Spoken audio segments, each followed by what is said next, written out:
All right, perfect. Welcome everybody. Welcome to Fire Engineering and Facebook Live. And you probably have no idea what's going on behind the scenes, but you can't even imagine what we had to do just to get here. Rob Fisher is working right now, my co-host. He's on shift, so if he disappears, he's going to a job, and he just made it within probably a second of going live. But if you know me, great. If you don't, my name's Dan DeGryse. I'm a retired battalion chief out of Chicago. 2.5 years retired. I highly recommend it. Rob's going to follow my footsteps soon. We get the opportunity, thanks to Bobby Halt and Fire Engineering, to have a straight talk. Today, we are going to talk about suicide and the prevention of it with a wonderful lady who I've gotten to know over the years, Dr. Sally Spencer Thomas. And I'm going to share a little bit about her, but she's going to also tell me more about, a little bit about her bio. So not to bore you to death with who I am, I'm going to introduce Rob Fisher, who some of you know, both from Snohomish, Washington as a battalion chief, but also part of the executive board for many years of Fools International, not to mention his strikingly good looks and instructing ability. Rob, good to see you, brother. You noticed I got a haircut yesterday. I appreciate that. And I like the fact that you're saying Snohomish. It just comes right off the tongue. Rolls right off. Doing great. Yeah, I'm on duty. Good morning, good afternoon, everybody. I'm on duty today. And I am a battalion chief in Washington State, Snohomish County area. And I'm also the peer support coordinator for my department. And I have been an e-board member for the Fools. I'm currently the West Coast region rep for all the chapters on the West Coast. I used to be the training trustee, but we've done some reorganization, so I got a new position. And I'm looking forward to this conversation. I met Sally, I think it was at a Rosecrans symposium years ago. And ironically, I wasn't on the call, but just this morning, our crews just went out for a hanging. And so suicide is significant in our society and obviously in the American Fire Service. So I'm along for the ride and can't wait to hear. Thanks. Yeah, thanks, Rob. And to introduce, I'm going to call her Sally, but she is a doctor, way smarter and has more degrees than both Rob and I together, and probably many of our friends. But Sally's a wonderful person. And from the history behind it is I learned about her as I was trying to better understand suicide, because as many of you know, back in 2008 and 2009, we had 7 suicides in 18 months, and then another 4 in 5 months. And I'm like, boy, I got to figure this stuff out and find out. You'll come to find out that everybody's still trying to figure this stuff out. But I came across Sally when she was the CEO of the Carson Foundation, coming to find out that she lost her brother to suicide. And as Rob said, had her at our 4th symposium where she spoke about it. And I got a bunch of questions to ask her, but Sally, welcome. Very happy to see you. I know you have your own podcast and you plug that when you want. Where do we find you? Awesome. Well, thank you both. This is quite an honor to be with you talking about this really important topic today, and to your listeners and participants. So grateful for any opportunity to elevate the conversation and just let people, say that this happens and people suffer and there's things we can do to alleviate that. So really grateful to be here. Yeah. So some of you that are watching live, Sally is we're having some Wi-Fi stuff. That's because she's in a different location than she expected, but we're willing to roll with that. So we may lose visual, but we'll have audio. And thanks for doing what you're doing. I'll let you, if you want to offer where you're at while you're there. If you don't, that's fine. But we had to roll with the changes, right, Sal? That's right. Yeah, my family had a little bit of a medical emergency last night. So I am at my parents' house, which is about an hour from where I live, and their Wi-Fi is less than awesome. But you know what? This is everybody's fine. I'm going to get released from the hospital shortly, but this is resilience in action. You just troubleshoot and keep going, right? So you've been focused probably on many things. Your title from a doctor, you're a clinical psychologist, correct? Yeah, that's right. I was about 16 years in on my mental health provider journey when I lost my brother to suicide in 2004. So I had both a professional interest, prior to his death. Actually, my very first research project was in law enforcement and their response to civilian suicide and how it impacted their well-being. And my very first conference was on suicide prevention. So I had a professional interest really I think out of the fact that I felt underprepared. But then, of course, the death of my brother was the before and after moment of my life where everything changed. So that really put me on a trajectory to try to figure out what I wanted to do with my life to prevent what happened to Carson from happening to other people. Yeah. And as you mentioned, your brother's name was Carson, and you started the Carson Foundation, which lived for 12 years, I believe. Yeah, something like that, 13 some odd years. It went under in 2017, sadly, but we continue on the work, in honor of his legacy to help other people. Yeah, what I've found out, both for myself and maybe Rob can offer, and you obviously are familiar with Tom Joyner, who lost his father to suicide. My father was suicidal for probably a decade actively, and had thoughts of that for 25 years, if not longer. With that said, from the continuum of suicide, right, to get to that point, just the idea and the topic of suicide scares the heck out of people. And the closer it is, the more impactful it is. What can you offer our listeners about intervening with people that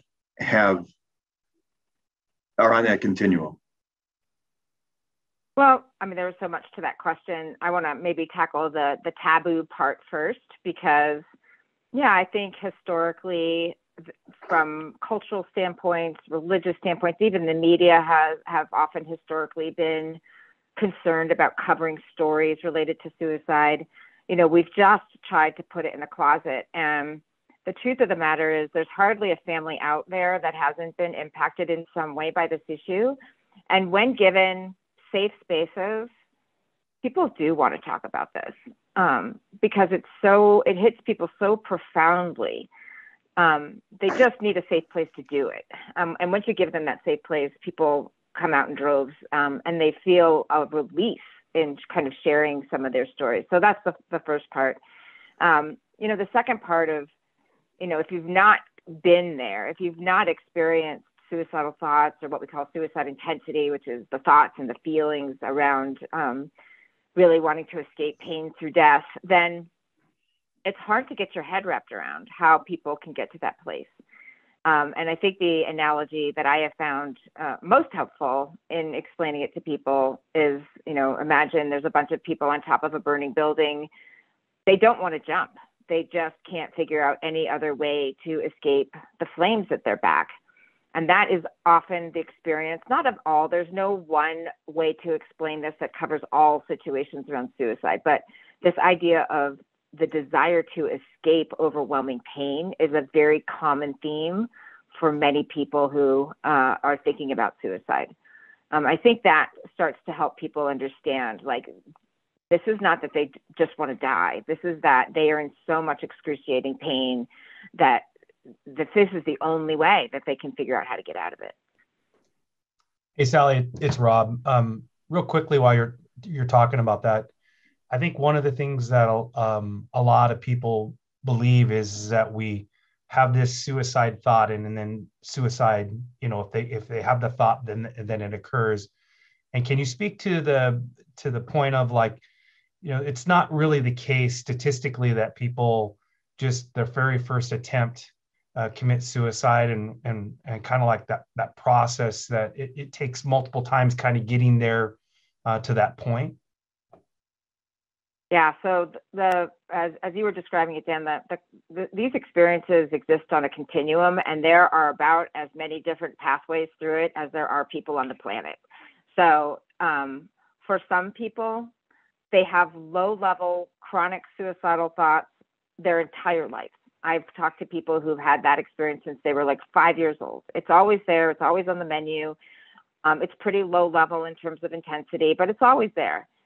They don't like to raise their hand at all because people tend to freak out about that. And they're like, listen, I've been coping with this since I was 5. I'm good. I got this.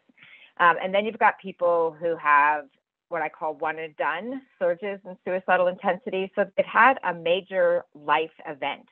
Often it's around a divorce or some kind of humiliation experience or some kind of job or financial catastrophe. And in the moment of trying to deal with that really intense life experience, they'll have a surge of suicide intensity. And so sometimes, yeah, those people can go from 0 to 100 pretty quickly.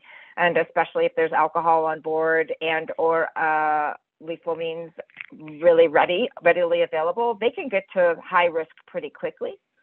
But for most people, it is more of an undulation of suicide intensity that may or may not increase over time. So suicidal thoughts might be really low and fleeting, like I just can't get out of bed today, I can't do life today. I don't know that many of us have not had that thought. This is the other piece, is that really when we're honest with ourselves, suicidal thoughts at some level are fairly universal. We have a hard time accepting that, but it's probably true that at some point, some of us faced a really dark time and thought, I just can't do this. Some people can linger in there for a while and then never move beyond it. Sometimes life experiences start to build on one another, especially if there's an addiction in place, right? You can imagine addictive behaviors lead to other kinds of problems like strains on marriages and job issues and legal issues and so forth. And so you can start to see those stressors mounting, and with them, you can see suicide intensity mounting. But the other thing that's very true is that people live through this and grow through this all the time. It is truth, and philosophers and writers and all types of people have been talking about this for centuries. It's often the crucibles in our lives. It's the time that we were brought to our knees with overwhelming pain that provides us with an opportunity to grow, to grow spiritually, to grow in our relationships with one another, to get sober, to leave toxic situations. So there's all kinds of pathways through it. But to your point, it's often not, I have a thought and therefore I will act upon that thought. Usually there's a lot of other things that need to come into play for us to be very concerned about someone being at a high risk. That was a long-winded answer. I'm sorry. No, my gosh, Sally, thank you. I know that, and I know Rob has something to say, but when we started to have the incidences or were aware of the incidences on our department, as I looked into it, like you said, it's been going on for centuries before Christ. It was encouraged, accepted, discouraged, defaced, different names, different understanding. What we do know, just like the fire service and how to put out a fire, is everybody comes up with a new thing and it changes, but ultimately we got to get water on the fire and we got to get the people out of the building. And that comes through training and education, which we have learned, or I have learned from a behavioral health standpoint, is how do you know if you don't know? And like you mentioned, for somebody that is dealing with how would I say it? Unbearable pain, thought, physical, whatever it may be, and just doesn't have the answer to stopping that. And as we know, have had people that have talked to doctors and clinicians and psychologists and so forth, and that pain is not relieved. And then they come up with this solution But to get to the thought to the point of actually carrying out a plan or plans, and overriding the human desire to survive, that when we look at the stigma of that suicide as a weakness, couldn't be further from the truth, in my opinion. Yeah, there's often a tremendous fight for life that has happened before that moment. You know, I have many friends and colleagues who have fought suicidal intensity over the course of their lives, and when it's dark, it's a fight. It's a fight for life. Every day they get up, they try to scan their environment for reasons for living, for reasons for staying, any glimmer of hope on the horizon. You know, they are fighting, and that takes incredible courage. It takes incredible resilience to keep that fight up every day. And you know, just like any other fight, you know, sometimes we get worn down, and sometimes that warrior for life gets exhausting. And that's the sad turning point for many people who've been trying to figure this out and figure out a way back to a passion for living for so long. So you without a doubt, from the short time we've had you on this show and the times that I've talked to you and the times I've read or been around you, to say you're passionate is an understatement. I think knowing you having your brother die by suicide, that just goes without saying. The closer it is to us, the more passionate we feel about it. Why are you so passionate about it? Yeah, I think all of us in this work have been touched in meaningful ways. I always say nobody gets into the work of suicide prevention for the fame or the money, right? And most of us stay here, even though largely the work is very, very hard. And we don't always get like the system and cultural changes that we hope for. You know, sometimes there's a lot working against us in terms of funding and, you know, just helping get some things moving that could be really helpful. So you have to have fire in the belly to make it happen. And, you know, I think for me personally, it's shown up in a number of ways. So my brother was a 34-year-old businessman, father of two, when he died by suicide on December 7th, 2004. But 6 months before that, my brother was on top of the world. He was a business executive, an entrepreneur. He started an insurance company in his mid-20s. By his early 30s, it had gone national. And he had all the trappings of how we tend to define success in our country. He had homes and cars and clothes and stuff, but he was also really, really respected in his industry. He had tons of friends and family who loved him. You know, from the external story that he told, everybody revered him. And with reason, like he was pretty magical. And right behind that, however, my brother fought dark depression and had for years. You know, we probably first got his first indication of his suffering back in college. And he was just like, you know what? I don't know what this thing is. He was diagnosed with bipolar condition. I don't know what this thing is, but I'm fine. And he just set out to show the world that he was fine. And that worked for him for a really long time until it didn't. And unlike a lot of so many of your listeners may know that the majority of people who die by suicide are male. About 75 to 80% are male. Most of them are working age. Most of them have one attempt and it's fatal, often with a firearm. And most of them have never stepped foot in any kind of mental health resource. So there's all kinds of barriers to helping people there. Like our message of if you're depressed, go seek help. Yeah, but it's not resonating with this particular high risk audience. So my brother had some of those qualities, but not all. He started going to mental health services when, you know, he was in his 20s or even younger. Like I said, he fought hard. He tried all different kinds of medication. He tried different types of therapy. He did a lot of self-help stuff, and it helped him manage his illness for a long time. But in the end, he had a really, really bad cycle of mania and then depression, and that just about killed him.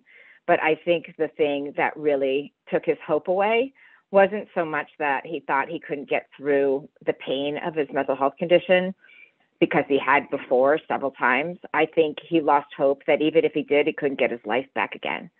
So to your point, you know, many people call it stigma. I call it discrimination, prejudice, you know, these attitudes that we hold with each other when we have these mental health conditions or suicidal despair.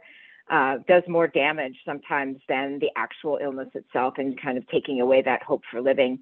So I do believe his concern that he would not get his life back again, that his friends wouldn't accept him for having a mental health condition, that his business partners wouldn't trust him anymore. That was probably the thing that killed him more than even the pain. So that's what gets me fired up, is because, you know, it's hard enough to fight these things. If any of you have gone through it, I went through a major episode of depression, just one. That's all I care for. Thank you very much. It was hugely debilitating. It was incredibly painful and disrupting, and it was really scary, honestly. If I'm honest, it was very frightening to have this hijack of my well-being. All my coping skills went out the window. I couldn't get through it. So I've tasted it firsthand, and I know it's different than what you think of as usual distress. It's a very different state of being. That we have to treat each other with dignity and collaboration and partnership and respect in those moments. And we really need to learn how to turn down the fear knob, because when we are frightened about someone else, we go into self-protection mode, and that doesn't work well for anybody. So I guess the thing I'm most passionate about coming through all of that is, how do we change systems and culture?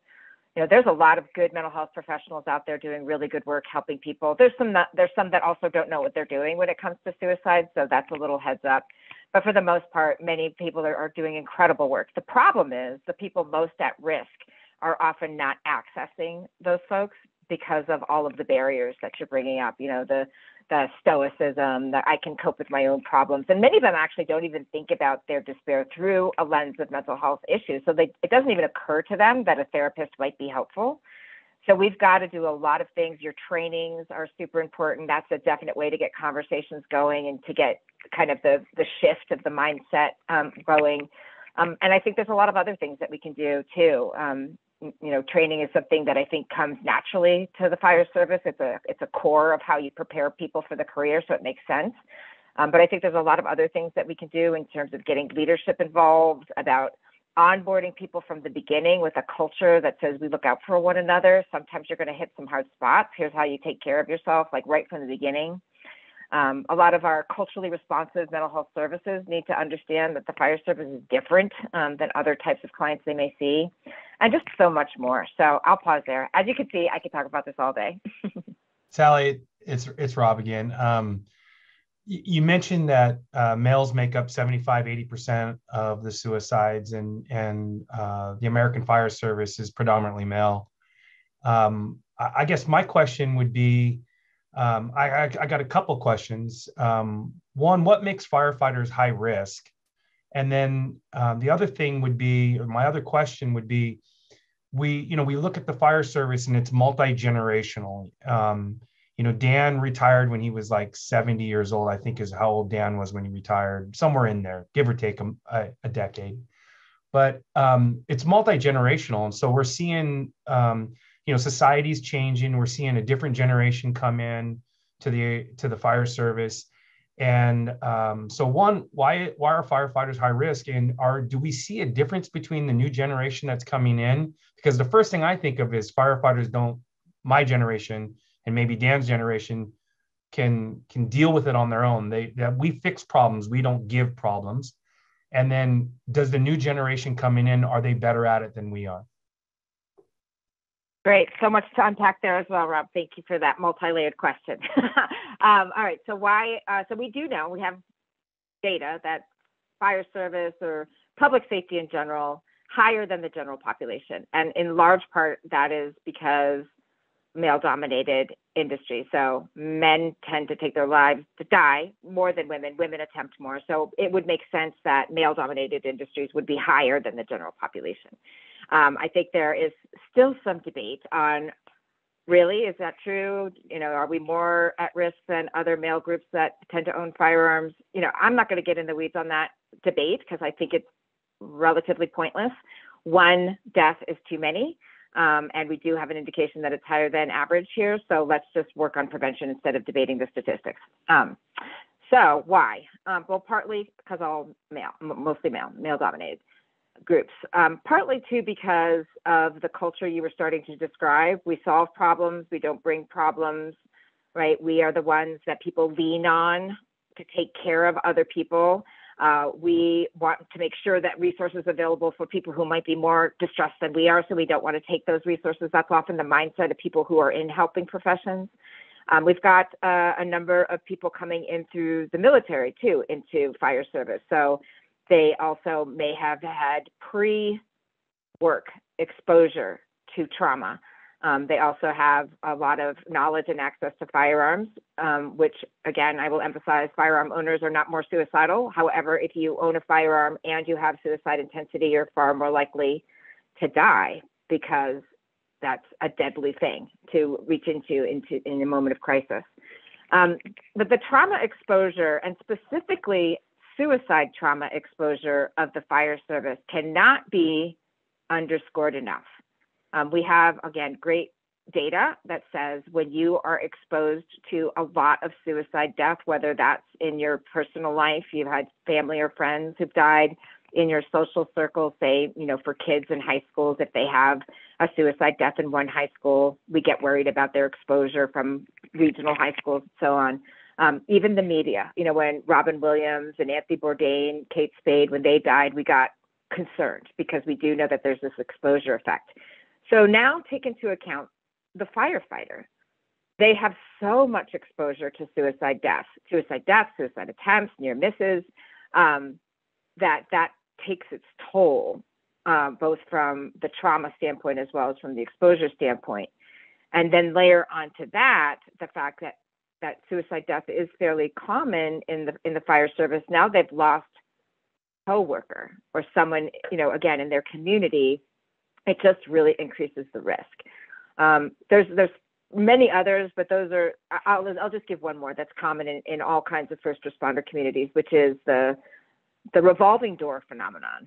So not only are firefighters on the front lines of this trauma, and a lot of trauma, and this particular trauma, they're also on the front lines of responding to mental health crises in our communities. And a lot of times those that rise to the top of this kind of response are people who are in and out of our very broken mental health system. So they're responding again and again and again to similar situations with similar people that look and sound very different than how they perceive themselves.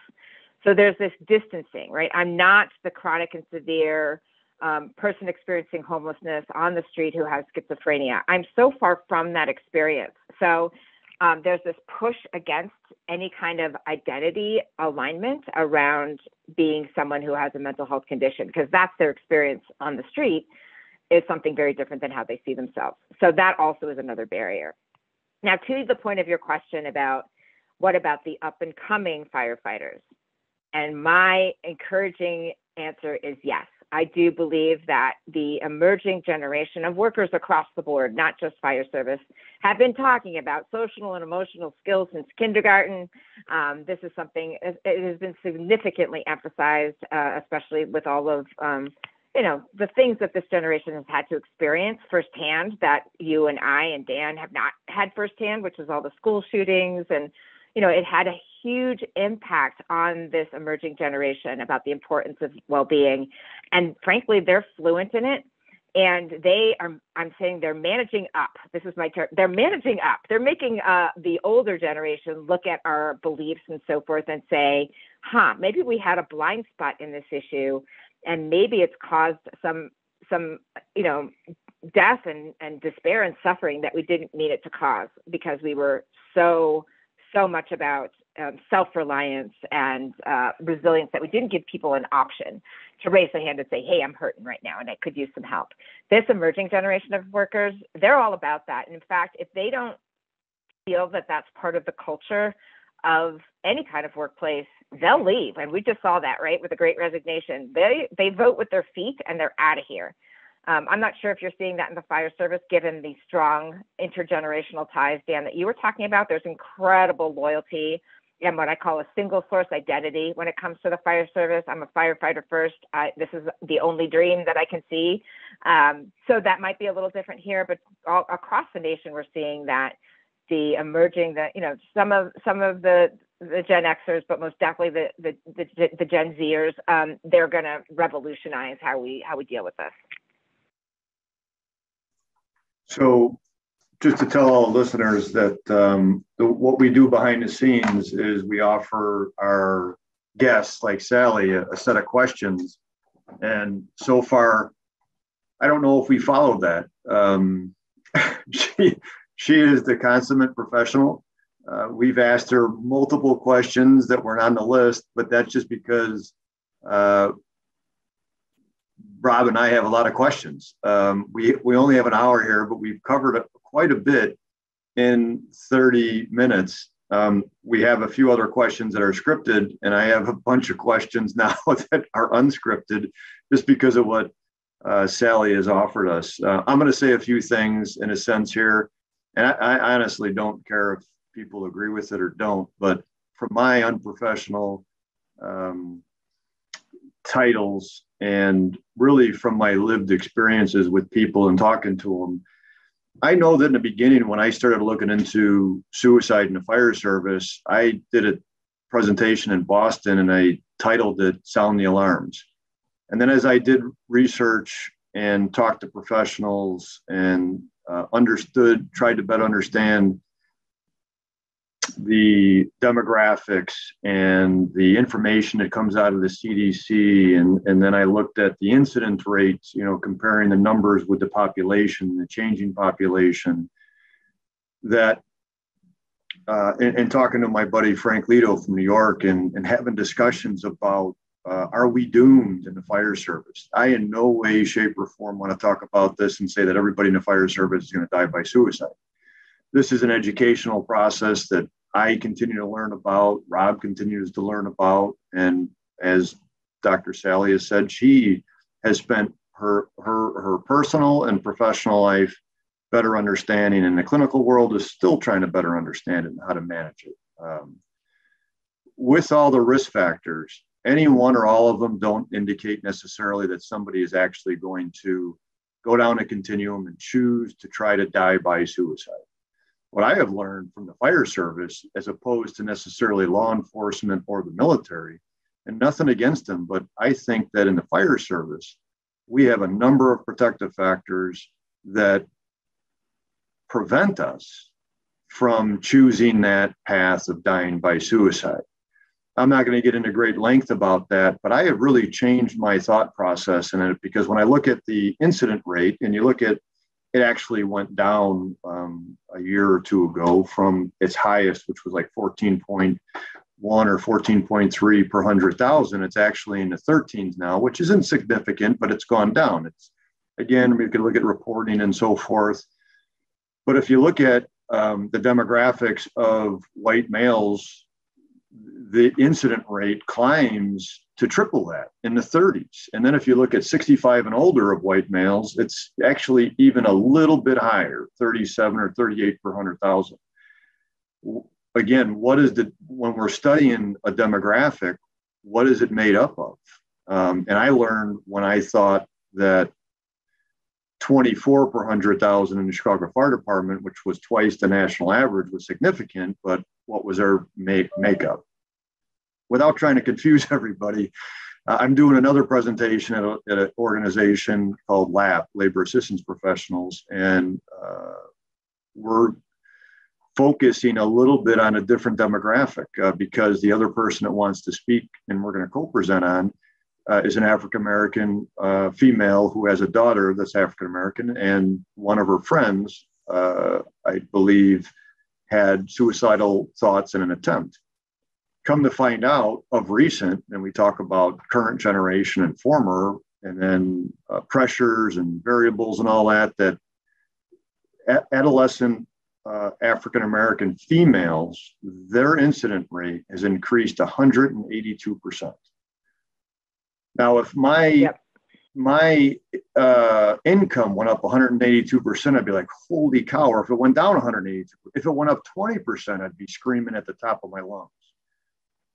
So hopefully I didn't confuse everybody, but I'm sure, Doc, you probably followed me. From from everything's changing, right? There's always things changing. I love Rob's question and you answered it perfectly.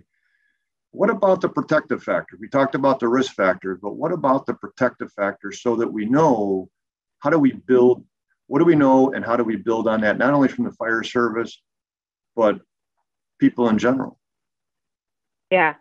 Wow, so much there too. And I will just also caution the audience is that you can get lost in the data around this, but here's what's true. The overwhelming majority of people who think about suicide will not die by suicide. It's something like 1 per every 272 people or something like that. The chances are incredibly good that not only are you going to live through it, but there's also a chance that you're going to grow through it. Like I was saying before, that you're going to have insights, ahas, and improve your life through this incredibly intense experience, right? So what are the protective factors that help us get there? And first of all, before I get into that, I want to give a shout out to my shiro, Dina Ali, who's on the Facebook Live apparently. Such an inspiration, doing amazing work. And then I want to give a shout out to the Denver Fire Department that I've worked out a lot with, and I've learned so much from, in particular of recent, Juan V. Hill and Assistant Chief Manny Amagiri. So I'll bring in some of the things that Chief Amagiri has been sharing with me about the experience of COVID through all of this. So I'll come back to that in a second. But let's go to the protective factors. One is, the fire service is built on a culture of camaraderie, right? The firehouses, the crews, you've got to trust each other at a very high level to do the work that you do. And that sense of family, that sense of I've got your back, is a beautiful culture for the work of suicide prevention and really upstream suicide prevention, because friendships are formed, families get to know each other, people do recreational things, hunting, fishing, they go out together, they know each other, they know the real each other, right? And so they're able to pick up sometimes on when people are going through distress, like a divorce or a difficult call in some of those cases, and have an opportunity to reach out. So that's one incredibly powerful protective factor, is that sense of belonging, being in a community that has each other's back.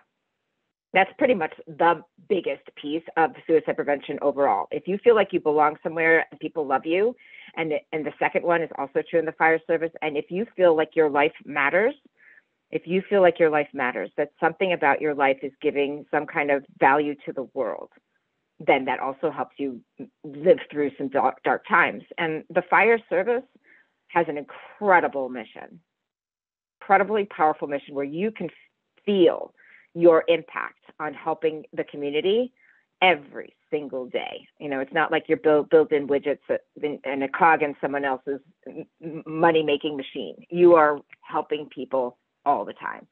So that sense of community and that sense of purpose are probably the two biggest.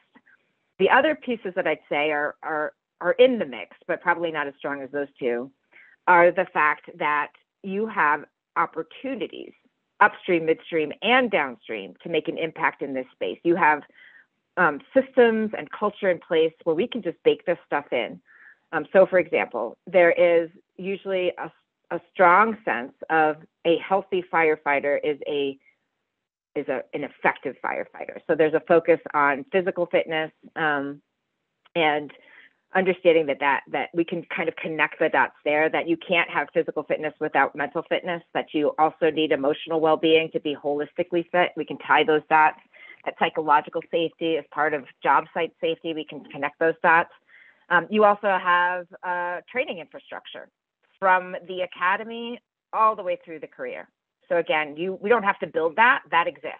So we can drop these kinds of things like the training work you're doing, Dan, into that existing training infrastructure.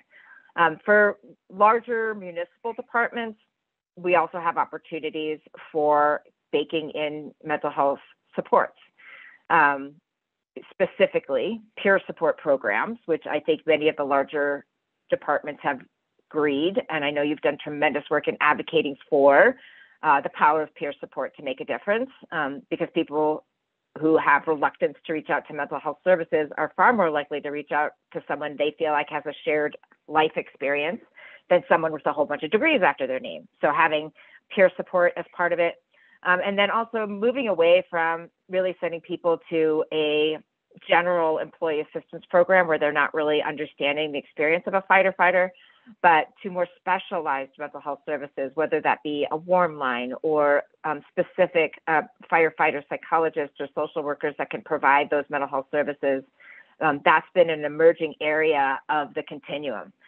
So from an upstream standpoint, there's a lot we can do to promote early like self-care, self-empowerment around emotional well-being, and also reduce some of the toxicity and jobs departmental strains that can increase despair. And so for here, I'm going to go into my Manny Almagueri insights.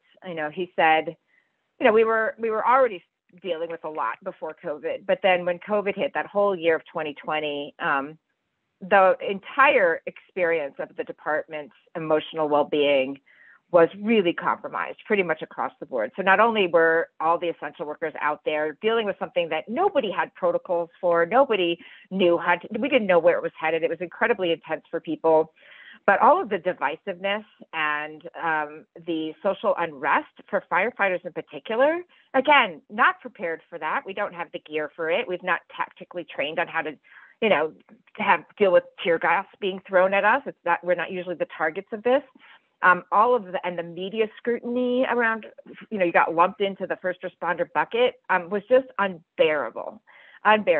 So again, it's not all about individuals' experiences with, like, say, depression, trauma, and addiction. It's also what we do in our environment to each other and how we treat each other that can increase distress and despair.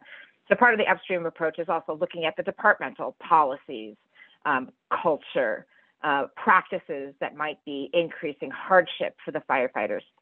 Midstream is about how we catch this early and really self-empower people to say, hey, I'm having a rough time here. I'm not doing well. And let that be okay. Let that be recognized as the right thing to do and give people space to get back on their feet. And then also from the peer standpoint that I mentioned before. And then downstream, when people are having mental health emergencies, and guess what? We're all vulnerable to it. So it's going to happen.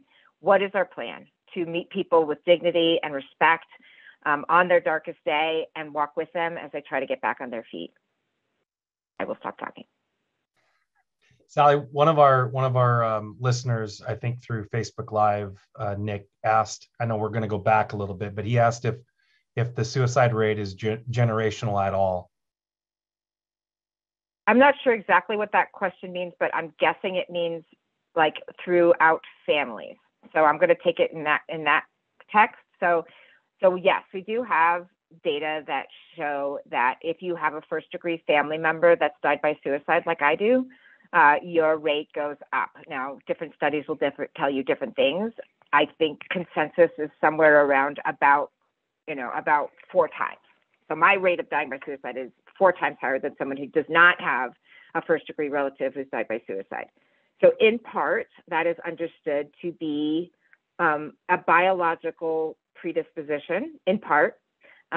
So the genetic research is fascinating to many people. I'm less fascinated by it because there's nothing we can do about the genes we've inherited. There's lots we can do about cultures and systems and training and supports.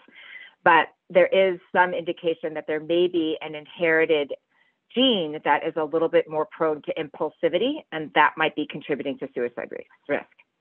We also know that vulnerability to addictive behaviors like alcohol addiction seems to have a strong genetic component. So those kinds of things are inherited through the genes that we get when we are passed down.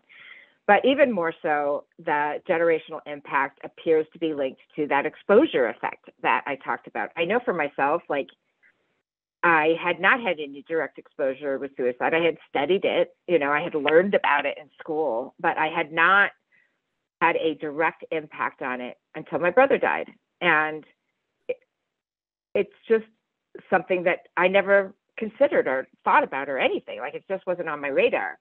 And I equate this to like one of my really good friends, it never occurred to me to go bungee jumping.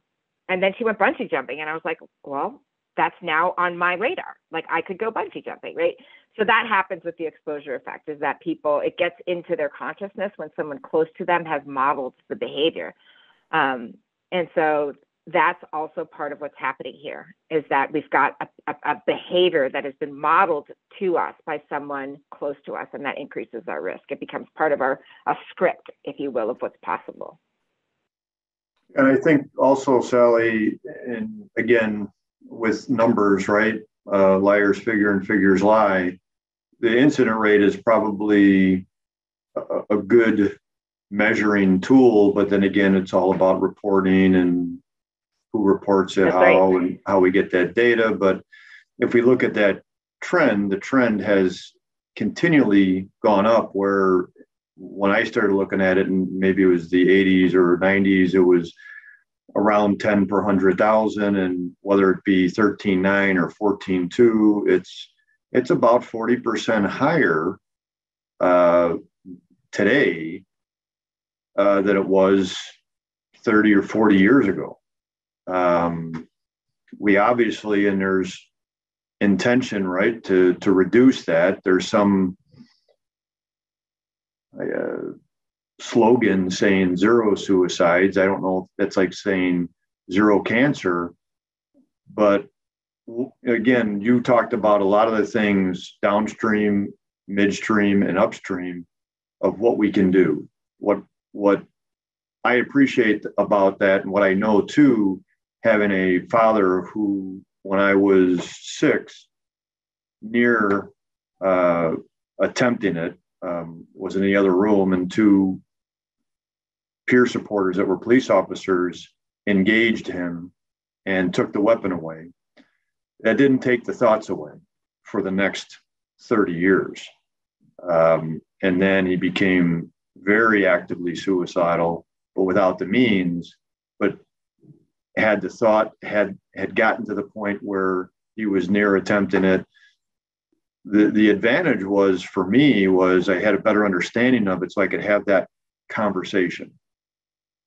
With the stigma, and you mentioned culture, which I've learned from Bobby Halton. Culture, in our opinion, or and I'm not going to say it in his words, but mine, is that culture is a figment, which I can't touch. Leaders perpetuate that culture, and leaders are, regardless of rank, those are the people who are the leaders that are allowing us to have this conversation. You mentioned something about safe space, and one of the things we use in a treatment setting is seeking safety. That's a method to offer to individuals, regardless of the mental health concern. How do you create a safe space to have a conversation? And from that, I'm going to take away the culture and say to every leader out there that may be listening or needs to listen to this, how do you create that safe space to have that conversation for those people that are having those thoughts? And if you're not prepared to handle that, why not? So I'm going to ask you, what is the most difficult barrier in getting your message out and getting a change? And I'm going to say from this leadership, not just the fire service, but in general. Biggest barrier with leadership. This is not my lane. That's kind of what I hear. Like, I work a lot with construction. We're here to build stuff. Like, that's what we do. We're not therapists. This is not our lane. We don't know what we're doing. That's a personal issue. That's a medical issue. They need to take that stuff up with their doctors. I'm hearing less and less of this, but these were the arguments, especially in the early days of, no, this is not what we do. We do this. And we would say, but your people are not reaching out to their doctors, and they're working, they're here. And many of them are suffering in many ways. So, do you have an obligation as they're part of your workplace family, to help them, get through this? So that's historically been the biggest barrier with the leadership, of saying, this is not my work to do. We are not a therapeutic center. We are we are a construction company. We are a fire department, whatever it is. I think more and more you and me and Dina and Manny and, so many of us had been making the case that this is absolutely your work to do. People bring their whole selves to work. They don't leave their distress, despair around their divorce or their sick parent or their troubled teen. They don't leave that at the door. They bring it in with them. As much as you want to tell them that they can and they must, they can't. They're one body, one person. So those things are showing up with them when they come in, and it's up to you to acknowledge that or not. If you don't acknowledge it, then the chances are good they're going to drive it underground. They're going to put on the facade, and it's going to come out in other ways. It's going to come out with their distraction. It's going to come out with their making decisions, perhaps, that put other people in jeopardy because their brain is trying to process this thing over here that they can't talk about. It's going to come out in other ways. Conflict, absenteeism, presenteeism. Again, we've got tons of data that show this stuff shows up at work, whether or not you like it, leaders. So wouldn't it be great if you were more proactive around this? I think the thing that starts to shift, Dan, that I get really excited about is when we have leaders like you and Manny and and Bob, who raise their hand and says, this matters. This matters to me. This matters to our whole fire service community. And you're modeling this, you're telling your stories about your own impacts as well as the impacts in your department, really gives other leaders permission to lean into that conversation. So I do feel in so many ways that when leaders model this, that's where we start to have that cultural change that makes a huge difference. You said something else now that escapes me. It was an earlier part of your commentary. It'll come back to me in a second. Hold up.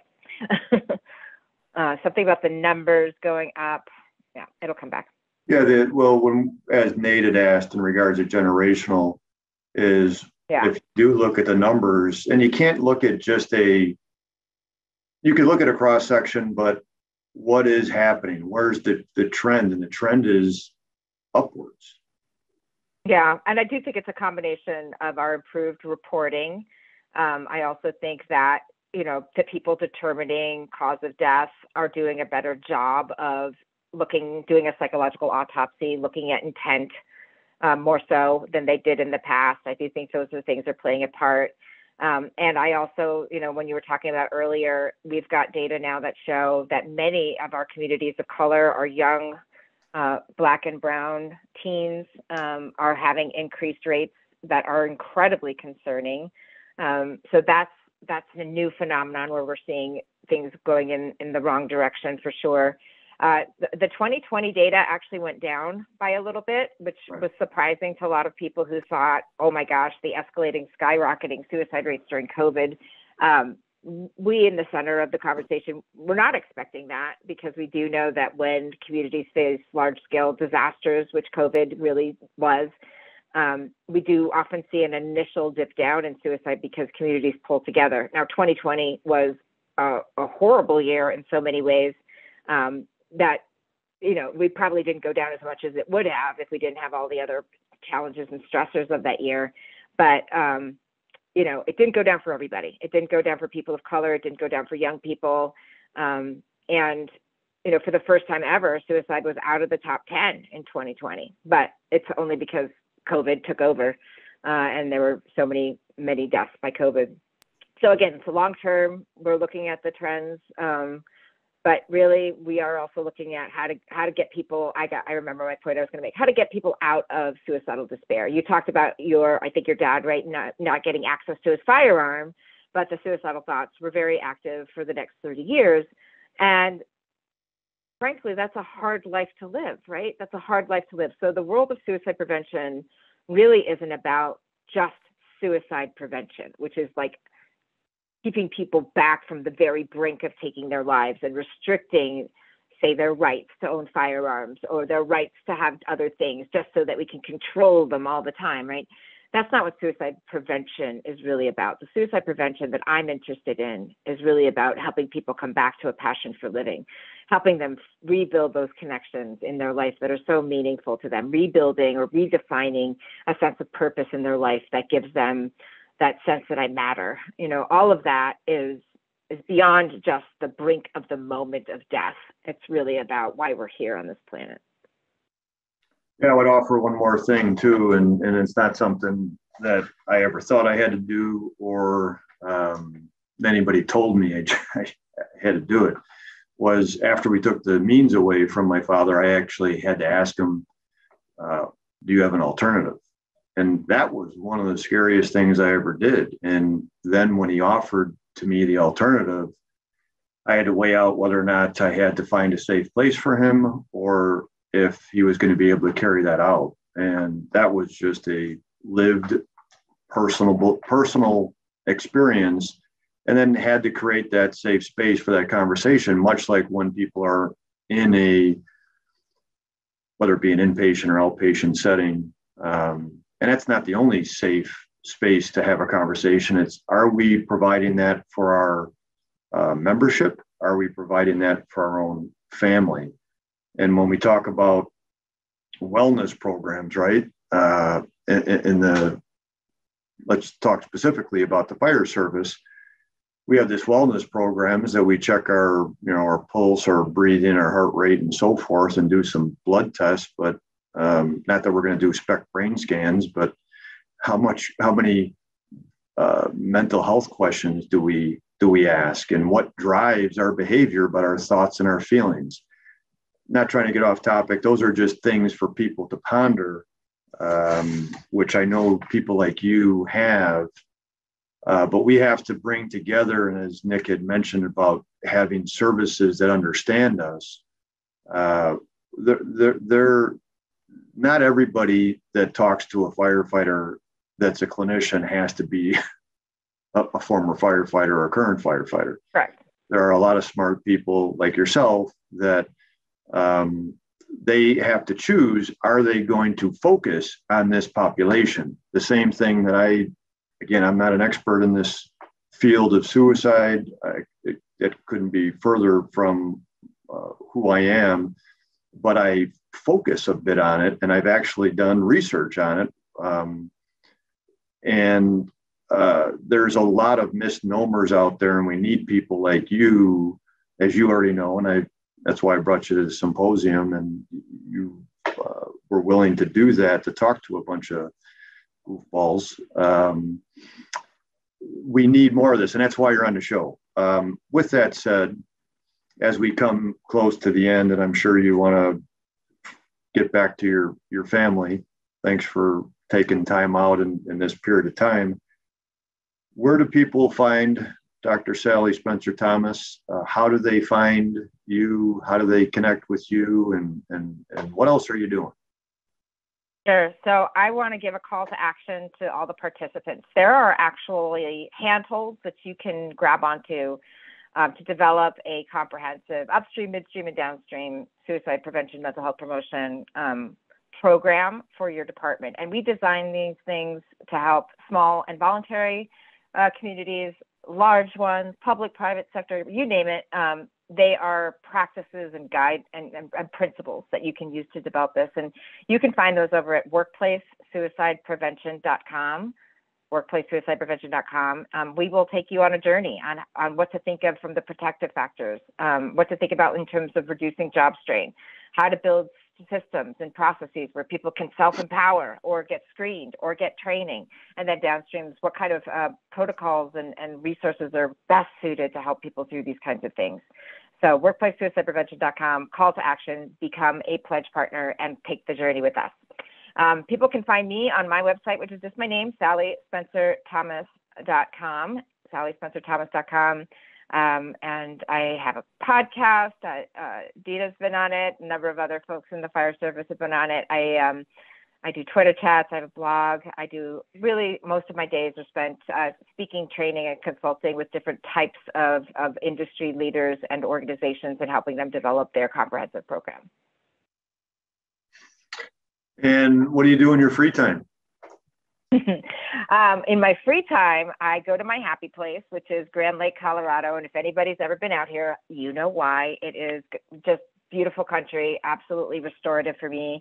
I like hiking. I try to do long distance running, but I'm terrible at it, but it keeps me honest. And just really spending a lot of time with my family and my animals. I have a dog named Rocky, who's my constant companion. Yeah, we talk about nowadays self-care, and it's important for people, a person in your position from a clinical standpoint and professional standpoint, that, yeah, we have to practice that. We just don't say it. We have to practice it. I don't know if you have time. We have two things. We talked a little bit about where the science is going. I don't know if you want to answer that, but also, Nick, had a thing that I might answer kind of first. He was talking about signs and behaviors can be subtle, and I'm guessing he's referring to suicide and the warning signs. You see clearly when someone is a little bit off, when sick, tired, hungover, difficult for someone, how to go about opening a conversation, to do a check-in. I'm going to tell you from my standpoint as an officer and a chief officer, I would hold roll calls every morning. They're supposed to. Every officer is supposed to do that at their company and my former department. And I would do that not just because the general orders state that, but I did it as a wellness check-in conversation. It didn't have to be, oh, how's your mental health today? It would be to create and model a safe period and show that, hey, I'm willing to listen. I'm here to do a job. I'm here to follow the rules, but I'm also here as your friend and somebody that you can have a conversation with. If I just came in periodically and said, how are you doing? The general answer is going to be good and fine, or no answer at all because they don't know me and trust me. The culture has to shift where the leaders go in there and create that from a behavior, not from words. If anybody does any study in regards to conversation and communication, 65% of it is all nonverbal. That's your behavior, not the words you're spoken. Is about 7%, and the rest is how you say it. It's like, you know, if you said, hey, come here, or get over here, two different things, but about the same amount of words. It's really behavior. What are we modeling it for what? So that's what I would suggest in regards to. 100%. I just want to address some of that too, because you're absolutely right. It's culture is a lot of little behaviors over time. That's what culture is. And so when leaders model that, not only with their check-ins, and I would say, you know, even the subtle behaviors that Nick was listing there are off the norm. So that's where you start. I've noticed you don't seem like yourself lately. We're not using language like depression or whatever. We're just saying, we noticed you're not like yourself lately. Sometimes when people are not like themselves, there's other stuff going on.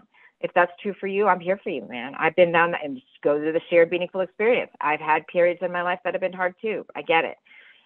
So not just having these little check-ins, and sometimes I've also seen organizations do like morale check-ins. Morale is a little bit less of a dangerous space for people because it also takes into context what's happening in the environment. Like scale from 1 to 10, how's our morale? Where are you at with yours? How is it better or worse than last week? That's another way to kind of come in.